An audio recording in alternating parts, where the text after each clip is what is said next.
નમસ્તે વિદ્યાર્થી મિત્રો, આજે આપણે ધોરણ 12 આંકડાશાસ્ત્રમાં ચેપ્ટર નંબર 2 સુરેખ સહસંબંધનો અભ્યાસ કરશું. સુરેખ સહસંબંધમાં લાસ્ટ વિડિયોની અંદર આપણે સ્વાધ્યાય 2.3 માં હતા, જેમાં આપણે સ્પીયરમેન ક્રમાંક સહસંબંધની રીતના દાખલા જોયા હતા. જે દાખલાની અંદર આપણે બે પદ્ધતિના દાખલા જોયા હતા. એક તો સ્પીયરમેન ક્રમાંક સહસંબંધમાં જો આપને ક્રમ આપેલા હોય તો સરળતાથી આપણે એને દાખલો શોધી શકીએ. ત્યાર પછી જો આપને દાખલાની રકમની અંદર અવલોકનો આપને આપેલા હોય અને એ અવલોકનોને આપણે કીધું હોય કે ક્રમાંક સહસંબંધ મુજબ દાખલો ગણો, તો અવલોકનોને ક્રમ આપી અને આપણે દાખલો ગણી શકીએ છીએ. ત્યાર પછી એવો જ દાખલો છે સ્વાધ્યાય 2.3 નો પેજ નંબર 100, દાખલા નંબર 5. નીચે આપેલી પતિ અને પત્નીની ઊંચાઈ વિશેની માહિતી પરથી તેમની ઊંચાઈ વચ્ચેનો ક્રમાંક સહસંબંધાંક શોધવાનો છે. તો પતિની ઊંચાઈ છે સેમીમાં, પત્નીની ઊંચાઈ છે સેમીમાં. પતિની ઊંચાઈ છે 156, 153, 185, 157, 163, 191, 162. પત્નીની ઊંચાઈ છે 154, 148, 162, 157, 162, 170, 154. તો આપણે પતિ અને પત્ની બંનેની ઊંચાઈ આપી દીધી અને આપણે આપેલા છે અવલોકનો અને કીધું છે ક્રમાંક સહસંબંધાંક મુજબ દાખલો ગણો. તો આપણે આને ક્રમ આપી અને દાખલો ગણી શકીએ. પરંતુ આ દાખલામાં ફેરફાર એ છે કે પતિની ઊંચાઈ બધી અલગ અલગ છે, કોઈ અવલોકન પુનરાવર્તન થતો નથી. પરંતુ પત્નીની ઊંચાઈની અંદર એક 154 એ પણ બે વખત જોવા મળે છે, એક 162 એ પણ આપણે બે વખત જોવા મળે છે. એટલે કે બે અવલોકનો પુનરાવર્તન થાય છે. તો જ્યારે અવલોકનો પુનરાવર્તન થાય ત્યારે આપણે CF શોધવો પડે. તો CF માટે એક અલગ કોષ્ટક તૈયાર કરવું પડશે. તો જોઈએ આપણે દાખલો ગણીને. ચલો સૌપ્રથમ આપણે આપેલા છે x અને y.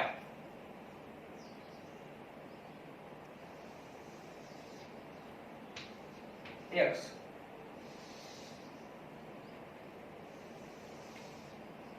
y. ચલો x માં 156, 153, 185, 157, 163, 191, 162. ત્યાર પછી y માં આપણે આપેલા છે 154, 148,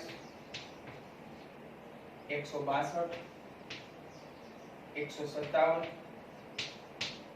162, 170, 154.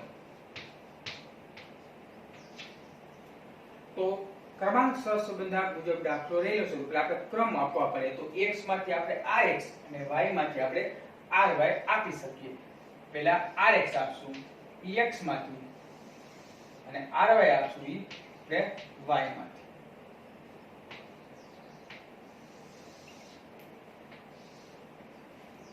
તો x માં સૌથી મોટી સંખ્યા લઈને આપણે 1 થી ક્રમ આપશું. સૌથી મોટા છે 191, એક નંબર. ત્યાર પછી 185, બે નંબર. ત્યાર પછી 163, ત્રણ નંબર. ત્યાર પછી 162, ચાર નંબર. ત્યાર પછી 157, પાંચ નંબર. ત્યાર પછી 156, છ નંબર અને 153, સાત નંબર. આ રીતે x ના ક્રમ આપી દીધા. ત્યાર પછી આપણે આપશું y ના ક્રમ. તો y માં સૌથી મોટા કોણ રહ્યા છે? તો સૌથી મોટી સંખ્યા છે 170, એને એક નંબર. હવે ત્યાર પછી રહ્યા છે 162, જે બે વખત આવે છે. એક વખત 162 અહીંયા જોવા મળે છે, એક વખત અહીંયા છે. તો આ રીતે બે ક્રમ આપેલા હોય ત્યારે ખાસ ધ્યાન રાખવાનું જે ક્રમ પૂછ્યો એ મુજબ જ ક્રમ આપવો. એક આપણે આપી દીધો તો આને 2 આપશું, આને કેટલા આપશું 3, એટલે કે એકને આપણે 2 ક્રમ આપ્યો, એકને કેટલો ક્રમ આપ્યો 3, બેયનો સરવાળો 2 અને 3 નો સરવાળો કેટલો થશે 5. કેટલી સંખ્યા છે આપણા આગળ 1 ને 2, 5 ને 2 વડે ભાગો એટલે કેટલા મળી શકે આપને તો 2.5. ખાસ ધ્યાન આપજો. એક ક્રમ આપ્યો, કોઈ અવલોકન પુનરાવર્તન થતું હોય ત્યારે જ્યાં ક્રમ પૂછ્યા એ મુજબ જ ક્રમ આપવાનો. 162 માં આપણે 2 પૂછ્યા હતા તો 162 2 હોય, આને 3 હોઈ શકે તો આને 2 આપો, આને 3, ઈ ગમે એમ ચાલી શકે. તો 2 3, 2 અને 3 નો સરવાળો એને જેટલી સંખ્યા છે 1 અને 2 એટલે 2 વડે ભાગો એટલે તમને જે જવાબ મળી તમને જવાબ મળશે. દાખલા તરીકે 162 3 આપેલા હોત તો 3 આપેલા શું કરવાનું 2 3 અને 4 અને ત્રણેયનો સરવાળો કરવાનો 2 3 અને 4 નો અને કેટલી સંખ્યા થાય 3 તો 3 વડે ભાગવાના. તો આ રીતે આપણે એનો ક્રમ આપી શકાય જ્યારે કોઈ અવલોકન પુનરાવર્તન થતું હોય ત્યારે. તો અહીંયા પૂછ્યા 2 અને 3, 2 ને 3 કેટલા થયા 5, 5 ને 2 સંખ્યા છે 2 વડે ભાગો કેટલા આવશે 2.5. આને પણ આપણે 2.5 આપશું અને આને પણ 2.5 આપશું. ત્યાર પછી હવે આપણે જ્યાં પહોંચ્યા એ જ રીતે ક્રમ આપવાના. કદાચ ભૂલાઈ ગયું તો ગણી લેવાના. આપણે ક્યાં પહોંચ્યા 1 2 ને 3 પહોંચી ગયા, 3 સુધી આપી ગયો. 4 નંબર કેને આપણે આપશું તો 4 નંબર આવશે અહીંયા 157. 4 5 કેને આપશું તો 5 માં 54 બે વખત છે 5 અને 6 બે વખત આવે જો 154 અહીંયા પણ છે 154 અહીંયા પણ. તો 5 આને આપશું અને 6 આપણે આને આપીશું તો 5 પ્લસ 6 એટલે કુલ કેટલા થયા 11. 11 ની સંખ્યા કેટલી છે 1 અને 2 તો 2 વડે ભાગો તો કેટલા આવશે 5.5. તો બેયના ક્રમ કેટલા આવી શકે 5.5 અને અહીંયા પણ 5.5. જે દાખલો આપણે અગાઉ ક્રમ આપ્યો એ મુજબ. હવે આપણે ક્યાં પહોંચ્યા તો ગણી લેવાના 1 2 3 4 5 ને 6 આવી ગયા. તો 7 માં પહોંચ્યા. 7 તમારે 148 એક જ ભેદા છે એને આપણે આપી શકીએ 7. તો જ્યારે કોઈ અવલોકન પુનરાવર્તન થતું હોય તો આ રીતે એને ક્રમ આપી શકાય છે. આ જ એક નવું હતું. હવે આપણે d બરાબર rx માઈનસ ry. ચલો 6 માંથી 5.5 બાદ કરીએ. 6 માઈનસ 5.5 બરાબર 0.5. 7 માંથી 7 જાય તો 0. 2 માંથી બાદ કરી 2.5 તો બરાબર આવશે માઈનસ 0.5. 5 માંથી 4 જાય તો 1. 3 માઈનસ 2.5 એટલે આપણે મળશે 0.5. 1 માંથી 1 કરી તો 0. 4 માંથી 5.5 બાદ કરી 4 માઈનસ 5.5 બરાબર આપણે મળશે માઈનસ 1.5. આનો હંમેશા 0 થાય. જો માઈનસ 1.5 માઈનસ એટલે 2 થઈ ગયા. અહીંયા 1 અને આ 2 પ્લસ કેટલા 1 અને આ 2 એટલે થઈ ગયો 0. હવે આપણે શોધવાનો d નો સ્ક્વેર. તો d ના સ્ક્વેર માટે 5 ગુણ્યા 0.5 ગુણ્યા 0.5 ગુણ્યા 0.5 0.25 0. અહીંયા પણ 0.5 ગુણ્યા 0.5 એટલે 0.25 પણ માઈનસ છે એટલે બે વખત માઈનસ માઈનસ કરો એટલે કેવા થઈ જશે પ્લસ. 1 ગુણ્યા 1 એટલે 1. અહીંયા 0.25 અહીંયા 0 અને 1.5 ગુણ્યા 1.5 ગુણ્યા 1.5 એટલે 2.25 એ પણ પ્લસ થઈ જશે. તો સિગ્મા d સ્ક્વેર બરાબર હવે સરવાળો કરી નાખીએ આપણે 0.25 પ્લસ 0.0 છે એનો કઈ કરવાનું 0.25 પ્લસ 0.25 પ્લસ 1 પ્લસ 0.25 પ્લસ 2.25 તો કુલ ટોટલ આવ્યો 4 એટલે કે સિગ્મા d સ્ક્વેર આપણે 4 મળ્યો. હવે આપણે પુનરાવર્તન પામતા અવલોકનો રહ્યા છે એટલે આપણે CF માટે કોષ્ટક તૈયાર CF માટે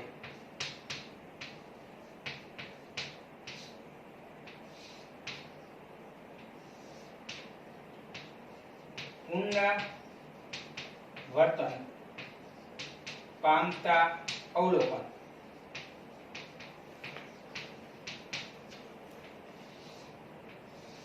પછી m અને સૂત્ર ખ્યાલ છે તમને m1 m ડિવાઇડ બાય. હવે કોષ્ટક આપણે તૈયાર કરવું પડે CF માટે. તો પુનરાવર્તન પામતા અવલોકનો કેટલા આવ્યા છે? તો બે છે. એક 154 છે ને એક 162. એક 154 છે એક 162 છે. હવે 154 એ કેટલી વખત જોવા મળે છે? તો બે વખત. એમ એટલે કેટલી વખત પુનરાવર્તન પામે? તો બે વખત. અને 162 પર કેટલી વખત જોવા મળે? બે વખત. તો એમની જગ્યાએ બે મૂકી દો. 2 નો ઘન -2 ડિવાઇડ 12. અહીંયા પડી જીતે 2 નો ઘન -2 ડિવાઇડ 12. ચલો બરાબર. 2 નો ઘન 2 દુ 4 4 દુ 8 8 -2 ડિવાઇડ 12. અહીંયા પણ 8 -2 ડિવાઇડ 12. તો 8 માંથી 2 જાય તો કેટલા વધે? 6 6 ભાગ્યા 12 કરે એટલે આપણે મળશે 0.5. તો બરાબર આનો પણ જવાબ આપણે 0.5 મેળવ્યો.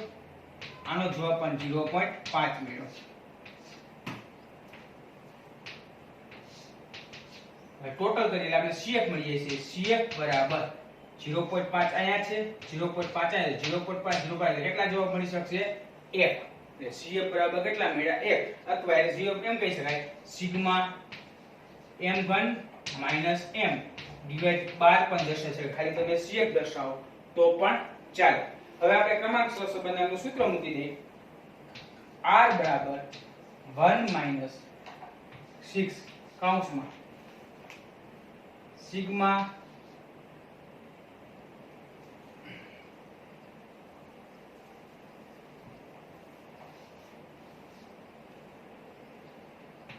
r બરાબર 1 6 કાઉન્ટમાં sigma d square plus CF છેદમાં n સ્ક્વેર -1 માત્ર CF એક પ્લસ થી બરાબર 1 6 સિગ્મા d સ્ક્વેર આપણે કેટલો છે? તો આપણે શોધેલો છે 4. તો 4 દર્શાવી દે પ્લસ CF કેટલા મળ્યા આપને? 1. n બરાબર કેટલા છે? તો સંખ્યા કરી લેવાય 1 2 3 4 5 6 અને 7. 7 નો સ્ક્વેર -1 1 6 m 4 ને 1 5 છેદમાં 7 7 ગુણ્યા 7 એટલે 49 -1 r બરાબર 1 6 ગુણ્યા 5 6 50 ને 30 છેદમાં 7 ગુણ્યા 49 માંથી 1 જાય તો 48 r બરાબર 1 ચલો ઉપર 30 એમ નામ છે છેદમાં 7 ગુણ્યા 48 તો આપણે મળી જાય 336 r બરાબર 1 30 ભાગ્યા 336 30 ભાગ્યા 336 એટલે આપણે મળશે 0.089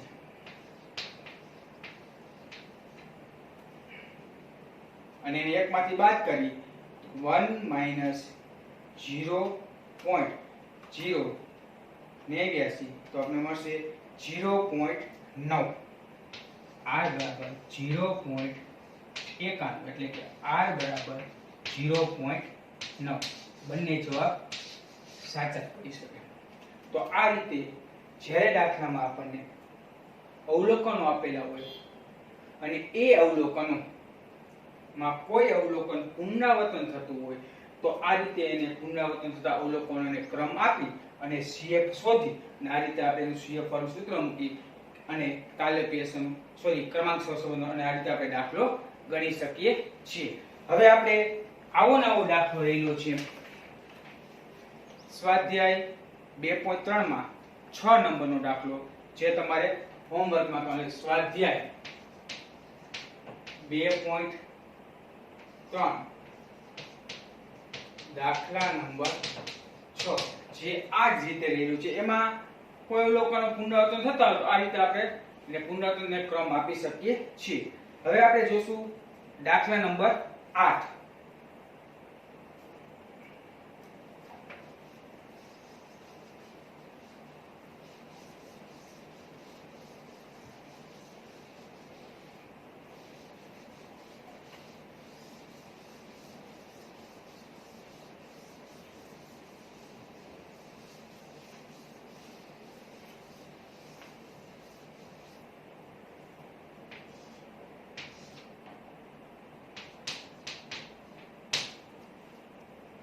દાખલા નંબર આપણે 8 જોઈશું. સૌપ્રથમ પેલા રકમ દાખલા નંબર 8 10 વિદ્યાર્થીઓ કોઈ બે વિષયોમાં મેળવેલા ગુણ પરથી ક્રમાંક સહસંબંધાંક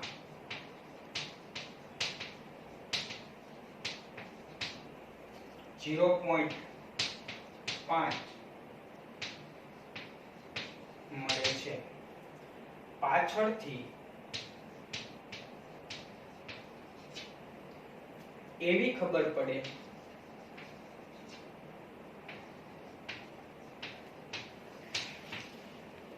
છે કે એક વિદ્યાર્થીના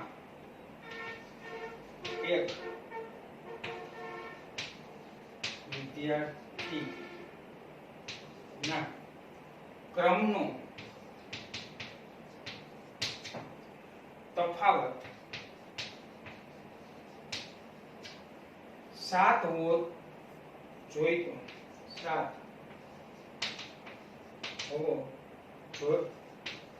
જોઈતો હતો, પરંતુ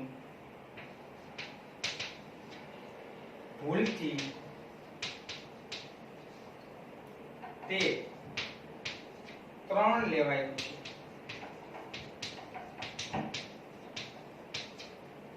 તો ક્રમાંક સહસંબંધાંકની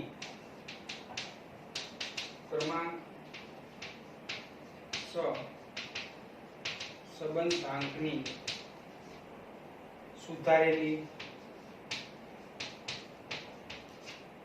કિંમત શોધો. આવો આપણે દાખલો આપને આપેલો છે. હવે આ દાખલાની અંદર 10 2.3 નો 8મો દાખલો છે જે થોડો અલગ દાખલો છે. સૌપ્રથમ આપણે રકમ જોઈએ. 10 વિદ્યાર્થીઓએ કોઈ બે વિષયોમાં મેળવેલા ગુણ પરથી ક્રમાંક સહસંબંધાંક આપને આપ્યો 0.5. એટલે આર આપને આપ દીધો હોય 0.5, પરંતુ ક્રમાંક સહસંબંધાંક કીધો હોય એટલે કે એને સ્પીયરમેન ક્રમાંક સહસંબંધાંકનું સૂત્ર મૂકી અને દાખલો ગણેલો એટલે આપણે r બરાબર સિગ્મા d² વાળું સૂત્ર મૂકવાનું થાય. પાછળથી એવી ખબર પડે છે કે એક વિદ્યાર્થીના ક્રમનો તફાવત 7 હોવો જોઈએ. કેટલો હોવો જોઈએ? 7. તફાવત 7 હોવો જોઈએ, પરંતુ ભૂલથી 3 લેવાઈ ગયો છે. તો ક્રમાંક સહસંબંધના સુધારેલી કિંમત આપણે દર્શાવવાની છે. તો હતો કેટલો ક્રમાંક સહસંબંધના? 7 હોવો જોઈએ તો, અને પરંતુ ભૂલથી કેટલો લેવાઈ ગયો હોય? 3 લેવાયેલો હતો.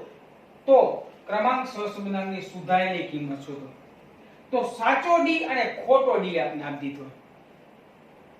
તો ક્રમનો તફાવત 7 સાચો હોય, પરંતુ ભૂલમાં 3 ખોટો હોય. તો સાચો ડી છે આપણે આગળ 7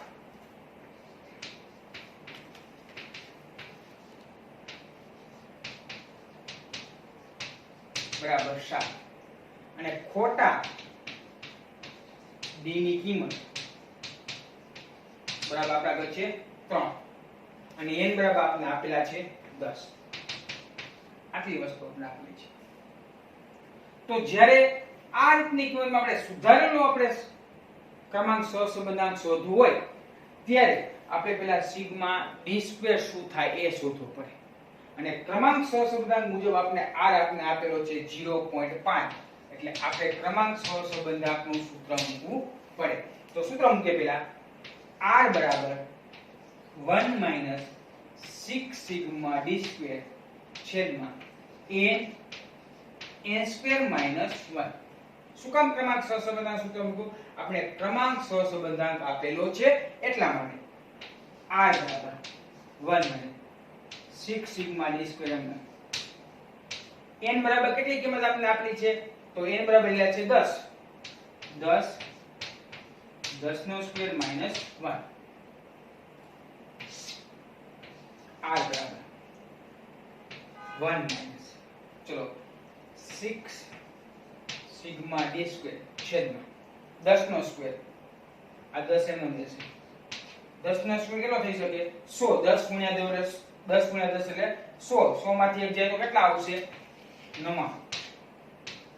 r બરાબર 1 માઈનસ 6 સિગ્મા ડી સ્ક્વેર છેદમાં 990 એટલે 99 ગુણ્યા 10 એટલે કે 990. હવે આ માઈનસ પદ આખી આ બાજુ આવે તો પ્લસ અને r બરાબર આપણે કિંમત આપી દીધેલી. કેટલી કિંમત આપી દીધેલી છે? r બરાબર 0.5 મૂકી દે.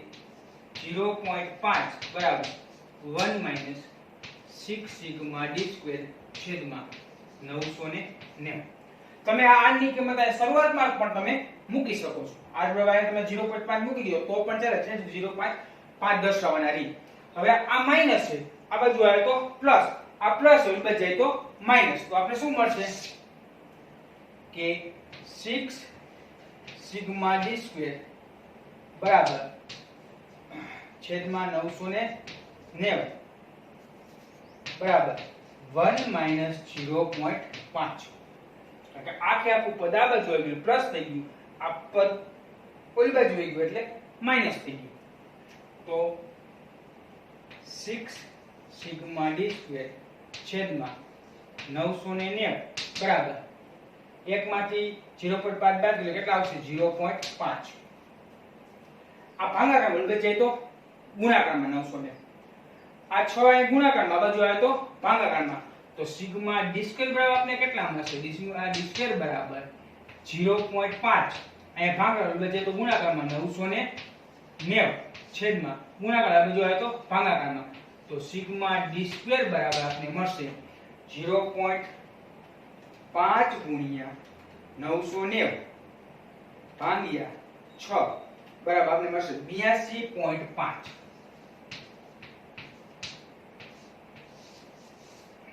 આ આપણે મળ્યા 82.5. હવે આપણે શોધવાનું થાય આ આપણે ખોટો જ છે સિગ્મા ડી સ્ક્વેર, કારણ કે ભૂલ રહેલી છે. સાચો 7 લેવાને બદલે ભૂલથી કેટલો લેવાઈ ગયો છે 3. તો આપણે સુધારેલો સિગ્મા ડી સ્ક્વેર શોધવો જોઈએ. તો પહેલા એનું સૂત્ર મૂકી આપણે સુધારેલ સિગ્મા ડી સ્ક્વેર બરાબર. તો સુધારેલ સૂત્ર અમારે છે આપણે આપેલો કેટલો છે? તો આપણે મેળવ્યો કેટલો? 82.5 માઈનસ ખોટો બાદ કરી લો, ખોટો ડી નો સ્ક્વેર અને પ્લસ સાચો ડી નો square. 0.2 sorry sigma D square આપણે મેળવ્યો કેટલો? 82.5. આ 82.5 ને જે ખોટો સિગ્મા ડી રહ્યો એનો સ્ક્વેર આપણે એમાંથી બાદ કરી દઈશું અને જે સાચો સિગ્મા ડી નો સ્ક્વેર આપણે મેળવ્યો છે એ આપણે એને પ્લસ કરી દઈશું. તો બરાબર 82.5 માઈનસ ખોટો ડી કેટલો આપણા આગળ છે? તો ખોટો ડી રહ્યો છે 3 ને સાચો ડી કેટલો છે? 7. તો ખોટો ડી પહેલા બાદ કરીએ એટલે 3 નો સ્ક્વેર પ્લસ સાચો ડી કેટલો છે? 7. 7 નો સ્ક્વેર 82.5 માઈનસ 3 તરીને 9 પ્લસ 27 49. તો 82.5 માંથી 82.5 માંથી બાદ કરશું 9 અને પ્લસ કરશું 49. તો મળશે 122.5. 122.5 આ કહી શકાય સુધારેલી સિગ્મા ડી સ્ક્વેર. હવે આપણે સુધારેલો સિગ્મા ડી સ્ક્વેર મળી ગયો, તો હવે આપણે સુધારેલ સિગ્મા ડી સ્ક્વેર પણ છે આપણા આગળ, n ની કિંમત પણ રહેલી છે સંખ્યા, અને આપણે સાચો ક્રમાંક સહસંબંધ કીધો કે સુધારેલો ક્રમાંક સહસંબંધ શકો તો આપણે એ શોધી શકીએ. તો ક્રમાંક સુધારેલ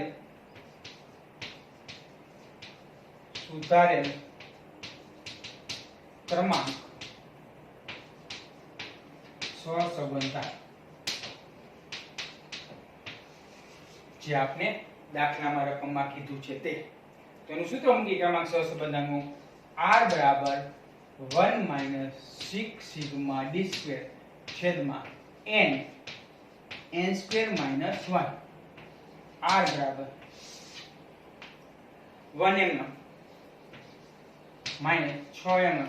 સિગ્મા ડી સ્ક્વેર સુધારેલો કેટલો મળ્યો આપને? તો ઈ ખાસ ધ્યાન રાખવાનું, સુધારેલો દર્શાવવાનો છે તો કોઈ કૌંસમાં લખાય સુધારેલ લખવાની જરૂર નથી, પણ મેં તમને ખ્યાલ માટે તો સુધારેલ આપણે લેવાનો છે. તો સુધારેલો કેટલો આપણે મળ્યો? 122.5 છેદમાં n બરાબર કેટલા આપણે રહેલા છે? 10. તો 10 નો સ્ક્વેર - 1. r બરાબર 1 - 6 ગુણ્યા 122.5 6 ગુણ્યા 122.5 બરાબર 735 છેદમાં 10 કૌંસમાં 10 ગુણ્યા 10 એટલે 100. 100 માંથી એક બાદ કેટલા આવી છે? 99. r બરાબર 1 - 735 છેદમાં 99 ગુણ્યા 10 એટલે 990. r બરાબર 1 - 735 ભાગ્યા 990 તો બરાબર મળશે 0.74. તો r બરાબર ને એક માંથી બાદ કરી તો 1 - 0.74 તો આપણે જવાબ મળશે 0.26. આ રીતે પણ આપણે r બરાબર મળશે 0.26. તો જ્યારે દાખલાની અંદર આ રીતની રકમ આપણે આપેલી હોય, ક્રમાંક સહસંબંધક આપણે આપેલો હોય અને ભૂલથી લેવાયેલ તફાવતનો સરવાળો એટલે કે ભૂલ થયેલી હોય 7 ને બદલે 3 લેવાઈ ગયેલો હોય તો સૌપ્રથમ પહેલા સિગ્મા ડી સ્ક્વેર શોધવાનો. સિગ્મા ડી સ્ક્વેર જડી જાય ત્યાર પછી સુધારેલો સિગ્મા ડી સ્ક્વેર શોધવાનો. એટલે કે સુધારેલો સિગ્મા ડી સ્ક્વેર શોધવા માટે આપણે ખોટો ડી નો સ્ક્વેર બાદ કરી દેવાનો અને સાચો ડી નો સ્ક્વેર પ્લસ કરી દેવાનો અને આપણે મળી જાય સુધારેલો સિગ્મા ડી સ્ક્વેર.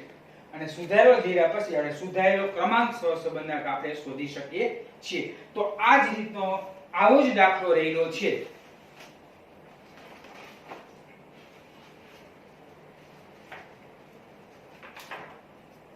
માં સ્વાધ્યાયની અંદર રહેલો છે વિભાગ 1 માં દાખલા નંબર 11. વિભાગ 1 દાખલા નંબર 11 જે ભૂલ સુધારણા વાળો આવો ભૂલ વાળો રહેલો છે, ખોટો અને સાચો લેવાઈ ગયેલો છે. દાખલા 11 પેજ નંબર રહેલા છે 114. જે તમારે હોમવર્ક ની અંદર બે દાખલા છે. આ રીતે અહીંયા સ્વાધ્યાય 2.3 પૂર્ણ થાય છે. હવે આપણે સ્વાધ્યાયની અંદર પહોંચશું.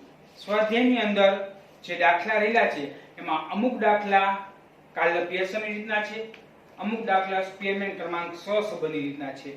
તો આ બધા દાખલા આપણે જોઈ તો લીધા છે, છતાં પણ અમુક દાખલા જે જોવાલાયક દાખલા રહેલા છે તે આપણે જોશું. બાકીના તમામ દાખલા જે વિભાગ E અને F ની અંદર જે દાખલા રહેલા છે તે તમામ દાખલા તમારે હાથે પ્રયત્ન કરી અને દાખલા ગણવાના રહેશે.